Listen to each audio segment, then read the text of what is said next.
മരതൊരു മുമ്പയുടെ നാളത്തെ പ്രൊമോ വിശേഷത്തിലേക്ക് എല്ലാവർക്കും സ്വാഗതം. അങ്ങനെ പോകാൻ നേരം മനു അലീനയോട് പറയുന്നുണ്ട്, അലീനെ നിന്നെ ഫസ്റ്റ് കണ്ടതു മുതൽ എനിക്ക് നിന്നോട് എന്തോ ഒരു ഇഷ്ടം തോന്നി. പിന്നീട് നിന്നെ കാണുന്നതും നിന്നെ ഓർക്കുന്നതും നിന്നോട് മിണ്ടുന്നതും എല്ലാം എനിക്ക് വളരെ സന്തോഷമുള്ള കാര്യമാണ്.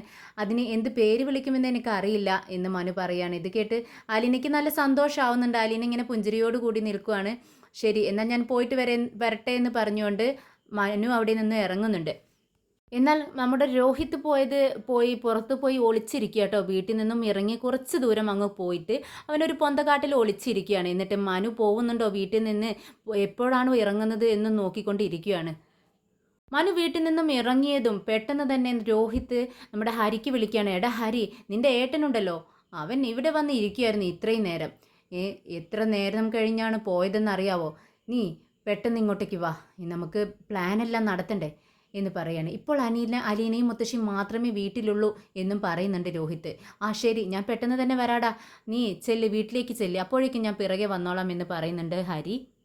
അങ്ങനെ രോഹിത് വീട്ടിലെത്തി കോളിംഗ് ബെൽ അടിക്കുകയാണ്. കോളിംഗ് ബെൽ അടിക്കുന്നത് കേട്ട് നമ്മുടെ അലീന പെട്ടെന്ന് ഡോറ് തുറക്കാനായി പോവുകയാണ്. പെട്ടെന്നാണ് അലീനയ്ക്കൊരു സംശയം.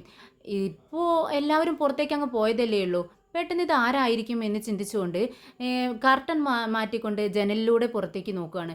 അപ്പോൾ അങ്ങോട്ട് തിരിഞ്ഞു നിന്ന് രോഹിത് ഫോൺ ചെയ്യുന്നതാണ് അലീന കാണുന്നത്. പെട്ടെന്ന് അലീന ചിന്തിക്കുന്നുണ്ട്, ഇതെന്ത് പറ്റി? രോഹിത് ഇപ്പോൾ വീട്ടിൽ നിന്ന് ഇറങ്ങിപ്പോയതല്ലേ ഉള്ളൂ, മനുവേട്ടൻ പോകുന്നതിന് തൊട്ട് മുൻപല്ലേ രോഹിത് ഇറങ്ങിപ്പോയത്. പിന്നീട് എന്ത് പറ്റി ഇങ്ങോട്ട് തിരിച്ചു വരാൻ? ക്ലാസ് ഇല്ലായിരിക്കുമോ എന്നൊക്കെ ചിന്തിച്ചുകൊണ്ടിരിക്കുകയാണ് അലീന. പക്ഷെ അലീനയ്ക്കിപ്പോൾ ഭയങ്കര പേടിയാണ് രോഹിത്തിനെ. അന്ന് മര്യാദയില്ലാതെ രോഹിത് അലീനയോട് പെരുമാറിയത് മുതൽ അലീനയ്ക്ക് ഭയങ്കര പേടിയാണ്. മടിച്ചാണെങ്കിലും അലീന ചെന്ന് ഡോറ് തുറന്നു കൊടുക്കുന്നുണ്ട്. രോഹിത്തിനെ കാണുന്ന സമയത്ത് അലീന ചോദിക്കുന്നുണ്ട്, അല്ല എന്താ രോഹിത്തെ ഈ സമയത്ത് എന്ന് ചോദിക്കുക. അതെന്താണ് നീ അങ്ങനെ ചോദിക്കുന്നത്? ഇത് എൻ്റെ വീടല്ലേ, എനിക്ക് തോന്നുമ്പോൾ ഞാൻ വരും പോവും, അത് ചോദിക്കാൻ നീ ആരാ എന്ന് ചോദിക്കുന്നുണ്ട്. അതല്ല, നീ ഇപ്പോൾ ക്ലാസ്സിൽ പോയതല്ലേ ഉള്ളൂ, എന്താ തിരിച്ചു വന്നതെന്ന് ചോദിച്ചതാണെന്ന് പറയുന്നുണ്ട്. നീ അങ്ങോട്ട് മാറി നിൽക്കടി, എനിക്ക് ഭയങ്കര തലവേദന, നീ റൂമിലേക്ക് ഒരു ഗ്ലാസ് നാരങ്ങ വെള്ളം കൊണ്ടുവാ എന്ന് പറയുകയാണേ. ആ ശരി, ഞാനിപ്പോൾ കൊണ്ടുവരാമെന്ന് അലീന പറയുന്നുണ്ട്. ഉടനെ അലീന ചോദിക്കുന്നുണ്ട്, നിനക്ക് ഭാമു വേണോ? എൻ്റെ കയ്യിലുണ്ടെന്ന് പറയുമ്പോൾ രോഹിത് പറയുന്നുണ്ട്, എനിക്ക് നിൻ്റെ ഭാമും ഒന്നും വേണ്ട, എനിക്ക് ഒരു ഗ്ലാസ് നാരങ്ങ വെള്ളം വേണം, നീ അത് പെട്ടെന്ന് റൂമിലേക്ക് കൊണ്ടുവാ എന്ന് പറഞ്ഞ് മുകളിലേക്ക് കയറി പോവാണ് രോഹിത്. അലീന അങ്ങനെ കിച്ചണിലേക്ക് പോകുന്നുണ്ട്. നാരങ്ങ വെള്ളം എടുത്ത് ഹാളിലേക്ക് വരുവാണ് അലീന. എന്നാൽ ഇതേ സമയം രോഹിത് റൂമിൽ എത്തിയതും അങ്ങോട്ടും ഇങ്ങോട്ടും ഇങ്ങനെ നടക്കുകയാണ്. ഇനി എന്ത് ചെയ്യണം? അവനക്ക് ആകെ ടെൻഷനാണ്. അലീനയോട് ഇങ്ങനെയെല്ലാം മര്യാദയില്ലാതെ പെരുമാറാൻ പോകുന്നത് അവനക്ക് നല്ല ബോധ്യമുണ്ട് അത് തെറ്റാണെന്ന്. പക്ഷേ നമ്മുടെ ഹരിയുടെ വാക്കുകൾ കേട്ടാണ് അവൻ ഇങ്ങനെയെല്ലാം പെരുമാറുന്നത്. പെട്ടെന്ന് തന്നെ ഹരിക്ക് വിളിക്കുന്നുണ്ട്, എടാ ഹരി, ഞാനിവിടെ വീട്ടിലെത്തിയിട്ടോ, താഴെ അലീനയുണ്ട്, ഞാൻ അവളോട് ഒരു ഗ്ലാസ് നാരങ്ങ വെള്ളം എടുത്തിട്ട് റൂമിലേക്ക് വരാൻ പറഞ്ഞിട്ടുണ്ട്. ഇത് കേട്ട് നമ്മുടെ ഹരി പറയുന്നുണ്ട്, ആ അതെന്തായാലും നന്നായി, ഞാൻ അവിടെ എത്തുമ്പോഴേക്കും അവൾ വെള്ളം കൊണ്ട് അങ്ങോട്ടേക്ക് വരുമല്ലോ, എന്തായാലും ആരും കാണാതെ അപ്പോഴേക്കും ഞാൻ അവിടെ കടന്നുകൂടാൻ ശ്രമിക്കാം. പിന്നെ ഞാൻ റെഡിയാക്കി വെച്ചിട്ടുള്ള ആ ടാബ്ലറ്റ് ഉണ്ടല്ലോ, അതെല്ലാം ഞാൻ എടുത്തിട്ടുണ്ടടാ, എല്ലാം സെറ്റാണ്, ഞാൻ ഇപ്പോൾ അങ്ങോട്ടേക്ക് വരാമെന്ന് പറയാണ് ഹരി. അങ്ങനെ അലീന നാരങ്ങ വെള്ളം എടുത്ത് മുകളിലേക്ക് കയറി പോകാൻ വേണ്ടി നോക്കുന്ന സമയത്താണ് പെട്ടെന്ന് ഫോൺ റിങ് ചെയ്യുന്നത് കേൾക്കുന്നത്.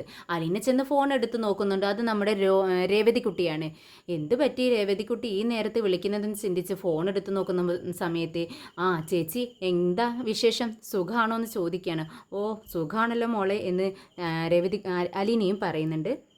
എന്താ മോളെ നിൻ്റെ വിശേഷം എന്ന് ചോദിക്കുമ്പോൾ, എനിക്ക് സുഖ ചേച്ചി, ചേച്ചിയുടെ സൗണ്ട് കേൾക്കാൻ വേണ്ടി വിളിച്ചതാ ഞാൻ എന്ന് പറയാണ്. അപ്പോൾ അലീന പറയുന്നുണ്ട്, ആ അതെ രോഹിത് വന്നിട്ടുണ്ട് മോളെ, കോളേജിലേക്ക് പോയതാ, എന്താണെന്ന് അറിയത്തില്ല, തലവേദനയാണെന്ന് പറഞ്ഞു, തിരിച്ചു വന്നു, അവനെ ദാഹിക്കുന്നു, ഒരു ഗ്ലാസ് നാരങ്ങ വെള്ളമാണെന്നും പറഞ്ഞു, ഞാനിതെടുത്തുകൊണ്ട് അവൻ്റെ റൂമിലേക്ക് പോവുക എന്ന് പറയുന്നുണ്ട്. ഇത് കേട്ട് രേവതിക്കുട്ടി പറയുന്നുണ്ട്, ആ ചേച്ചി സൂക്ഷിക്കണം കേട്ടോ, അന്ന് ചേച്ചി എന്നോട് പറഞ്ഞില്ലേ ഈ രോഹിത്തും ഹരിയും ഒക്കെ അത്ര നല്ല സ്വഭാവമൊന്നുമല്ല, മര്യാദയില്ലാതെ പെരുമാറി എന്നൊക്കെ പറഞ്ഞില്ലേ, അപ്പോൾ എന്തായാലും ചേച്ചി സൂക്ഷിക്കണം, ശ്രദ്ധിക്കണം കേട്ടോ എന്ന് പറയുന്നുണ്ട്. അതൊക്കെ ഞാൻ ശ്രദ്ധിച്ചോളാം മോളെ, നീ ഫോൺ വെക്ക്, ഞാൻ ഈ വെള്ളം കൊടുത്തിട്ട് വരാം എന്ന് പറയുന്നുണ്ട്. എന്നാൽ അലീന രേവതിക്കുട്ടിയോട് ഇങ്ങനെ സംസാരിച്ച് നിൽക്കുന്ന ഈ സമയത്ത് നമ്മുടെ ഹരി അങ്ങോട്ടേക്ക് വരുന്നുണ്ട്. എന്നാൽ അലീന ഇതൊന്നും അറിയുന്നില്ല. ഹരി പതുങ്ങി പതുങ്ങി ഡോറെല്ലാം തുറന്ന് പതിയെ സ്റ്റെയർ കേസ് കയറി നമ്മുടെ രോഹിത്തിൻ്റെ റൂമിൽ കയറി ഒളിച്ചിരിക്കുകയാണ്. ഹരിയെ കണ്ടതും രോഹിത്തിന് വളരെ സന്തോഷമാവുന്നുണ്ട്. എന്താ ഹരിയെ കാണാത്തതെന്നുള്ള ടെൻഷനിലിരിക്കുകയായിരുന്നു കേട്ടോ രോഹിത്ത്. രോഹിത്ത് ചോദിക്കുന്നുണ്ട്, എടാ ഇനി എന്ത് ചെയ്യാനാണ് നിൻ്റെ പ്ലാൻ എന്ന് ചോദിക്കുകയാണ്. അതെല്ലാം ഞാൻ സെറ്റാക്കി വെച്ചിട്ടുണ്ടടാ, നീ നോക്കിക്കോ. അവൾ ഇങ്ങോട്ടേക്ക് കയറി വന്നാൽ എന്താ സംഭവിക്കാൻ പോകുന്നത് നീ നോക്കിക്കോ. എല്ലാ പ്ലാനും റെഡിയാ എന്ന് പറയുന്നുണ്ട്. എന്നാലും ശരി, എൻ്റെ ഒരു സമാധാനത്തിന് നീ എന്താ ചെയ്യാൻ പോണേന്ന് നോക്ക് പറയെന്ന് പറയുമ്പോൾ ഹരി പറയുന്നുണ്ട്, ദേ ഞാനിവിടെ ഒളിച്ചിരിക്കാം. അവളിങ്ങ് കയറി വരുന്ന സമയത്ത് ഞാൻ ഡോർ അങ്ങ് ലോക്ക് ചെയ്യും. പിന്നെ എന്താ ചെയ്യേണ്ടതെന്ന് നിനക്കറിയാലോ എന്ന് പറയാണ്. അങ്ങനെ അലീന റൂമിലേക്ക് കയറി വരുവാണ്. റൂമിലെത്തിയതും നാരങ്ങ വെള്ളം രോഹിത്തിന് നേരെ നീട്ടുമ്പോൾ രോഹിത്ത് പറയുന്നുണ്ട്, നീ അവിടെ വെച്ചേക്ക് എന്ന് പറയാണ്. അങ്ങനെ അലീന ടേബിളിനടുത്ത് തന്നെ ടേബിളിൽ വെക്കുന്നുണ്ട് വെള്ളം. അങ്ങനെ ഗ്ലാസ് അവിടെ വെച്ച് തിരിഞ്ഞു നോക്കുന്ന സമയത്താണ് പെട്ടെന്ന് ഡോറിന് പിറകിൽ ഒളിച്ചിരിക്കുന്ന ഹരി ഡോർ അങ്ങ് ലോക്ക് ചെയ്യാണ്. ഇത് കണ്ടതും പെട്ടെന്ന് ഓടിച്ചെന്ന് അവനെ പിടിച്ചു മാറ്റിക്കൊണ്ട്, തുറക്കടാ, എന്താ നീ ചെയ്യുന്നത്, നീ എപ്പോഴാണ് ഇങ്ങോട്ടേക്ക് വന്നത്, തുറക്ക്, വാതിൽ തുറക്ക് എന്ന് പറഞ്ഞുകൊണ്ട് പിടിയും വലിയുമായി അവർ തമ്മിൽ. എന്നാൽ നമ്മുടെ രോഹിത് പറയുന്നുണ്ട്, നീ എന്തിനാ ഇങ്ങനെ ടെൻഷൻ അടിക്കണേ, ദേ ഇവിടെ ഇരിക്കുന്ന വെള്ളം നീ എന്തായാലും കൊണ്ടുവന്നതല്ലേ, കുറച്ച് വെള്ളമൊക്കെ കുടിക്ക് എന്ന് പറയുന്നത്. അതിനിടയിൽ നമ്മൾ രോഹിത് ഇതിൽ ആ ഗുളിക പൊട്ടിച്ചിട്ട് അതിൽ കലക്കുന്നുണ്ട് കേട്ടോ. അത് അവൾ കാണുന്നില്ല. പക്ഷേ അവൾക്കൊരു സംശയം തോന്നുന്നുണ്ട്, എന്തോ ഇവിടെ സംഭവിക്കാൻ പോകുന്നു എന്നല്ലോ. ഡോറ് ലോക്ക് ചെയ്തപ്പോൾ തന്നെ അവൾക്ക് മനസ്സിലാവുകയാണ്. എനിക്ക് നിൻ്റെ വെള്ളമൊന്നും വേണ്ട, ഡോർ തുറക്ക് ഹരി, എനിക്ക് പുറത്തേക്ക് പോകണം, ഇത് നിങ്ങൾ ചെയ്യുന്നതൊന്നും ശരിയല്ല എന്ന് അലീന പറയുന്നുണ്ട്. എന്താടി ശരിയല്ലാത്തത്, നിന്നെ ഞാൻ അന്നേ എന്നോട് നിൻ്റെ റൂമിലേക്ക് വരാൻ പറഞ്ഞതല്ലേ, എന്നാൽ പിന്നെ ഇത്രയ്ക്ക് ബുദ്ധിമുട്ടുണ്ടായിരുന്നില്ലല്ലോ എന്ന് പറയാണ്. അങ്ങനെ വെള്ളം കുടിക്കുന്നില്ല എന്ന് കണ്ടപ്പോൾ നമ്മുടെ രോഹിത് വന്ന് ആ വെള്ളം എടുത്ത് നമ്മുടെ അലീനയുടെ മുഖത്തേക്ക് അങ്ങ് ഒഴിക്കുക കേട്ടോ. നീ എന്താ ചെയ്യുന്നത് രോഹിത്, നിനക്കറിയില്ല നീ ആരോടാണ് ചെയ്യുന്നതെന്ന് എന്നും പറഞ്ഞുകൊണ്ട് രോഹിത്തിനെ തലങ്ങും വിലങ്ങും അടിക്കുകയാണ് നമ്മുടെ അലീന. ഞാൻ നിൻ്റെ ആരാണെന്ന് നിനക്കറിയാവോ എന്ന് അലീന ചോദിക്കുന്നുണ്ട്. ഇത് കേട്ടതും രോഹിത് പറയുന്നുണ്ട്, നീ എൻ്റെ ആരാടി, ആരുമല്ല, ഇവിടുത്തെ ഒരു വേലക്കാരി മാത്രമല്ലേ, അതല്ലാതെ എൻ്റെ അമ്മയും പെങ്ങളും ഒന്നും അല്ലല്ലോ നീ എന്തിനാ ഇങ്ങനെ വിളിച്ചു പോകുന്നത്, അടങ്ങിയിരിക്കടി അവിടെ എന്ന് പറയാണ് നമ്മുടെ രോഹിത്.